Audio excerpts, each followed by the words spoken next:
Okay guys, mabuhay maligayang pagbabalik sa aking YouTube channel. Of course, ang dami na nga nakakamiss sa feature or kwento about Bea Alonzo. And of course, di ba alam naman natin ang kanyang boyfriend of course na si Vincent Co. But anyways, nakakaloka lang no kasi ang daming ang nagtatanong ano na ba nangyari kay Bea Alonzo, wala na ba talaga siyang planong mag-comeback, gumawa ng mga teleserye kasi nga wala naman tayong nababalitaan na gagawin niya pang project so far kahit na sinasabi nilang ayun nga, ako nakikita kasi sa career ni Bea ngayon talaga nag-hibernate siya, gumagawa kumbaga nag-focus muna siya sa kanyang personal or let's say prangkahan, love life. Syempre alam naman natin na Bea Alonzo, she's not getting any younger. So, I think it's about time na mas bigyan na rin niya ng time or wait yung kanyang yung kanyang sariling yung kanyang puso, of course. Ang haba na rin naman ng panahon na although before, nakikita naman natin na pagsasabay niya,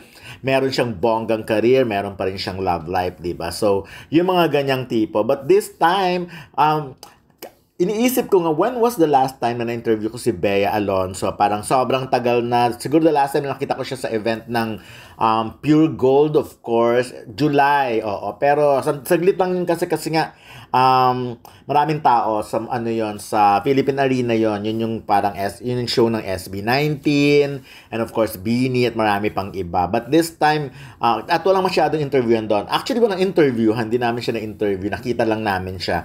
Anyways, pero look at Bea Alonzo ngayon talagang I think ito talaga yung minanifest niya noon. Gusto niyang magbigay na ng time para sa kanyang love life.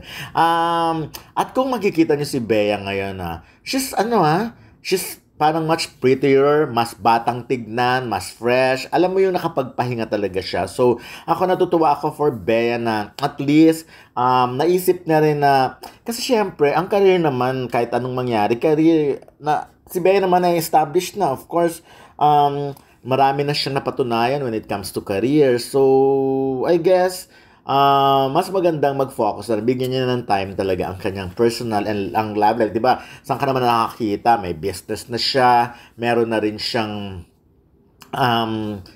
may farm na rin na bonggang-bongga. Kumbaga may mga investment na, may sarili ng bahay. Kumbaga wala na siyang masyadong problemahin financially. So, what more, di ba? At ang boyfriend naman niya, of course, alam naman natin kung gaano kayaman din ang boyfriend. Not for anything else. Pero syempre, kumbaga parang okay na eh. So, ako tingin ko nga si Bea, pag nag-comeback, mas gusto niyang na lang eh. Kung gagawa siya ng movie, I think mas maganda siya na yung mag-produce. Di ba? Kasi carry naman. Like for example, ang Pure Gold naman, meron silang di ba, Cine Panalo, nakakapag na film festival, di ba? So, why not? Siguro mas maganda yung mga ganun ang i-focus ni Bea, how to help din yung business at yung industry. Kasi maganda yun na-combine din ng Pure Gold at ng showbiz yung ganon. Cine Panalo, di ba? Film festival. So, that marami mga na-produce na magagandang pelikula yun parang year 2 pa lang nila. So, by next year, sana mas maging active pa ito at mas maging active din si Bea. Ako, sa mga nagtatanong, nakita niyo naman ang kanyang lifestyle, ang kanyang buhay. Although, even before naman mahilig talaga siya mag-travel. But this time, ito yung mga bansa talaga na hindi pa niya, feeling ko, mga pinupuntahan niya ngayon. Kasi siguro noon, yung itinerary parang siyang gumagawa or whatever, medyo limited yung but this time alam naman natin sky is the limit, kahit saan pa ng lugar nila gustong pumunta ay mapupuntahan. Katulad nga nito, sabi niya sa post niya, bonggang bongga, di ba, ang kanyang Croatian experience, at sana nga ito mauwi sa kasal.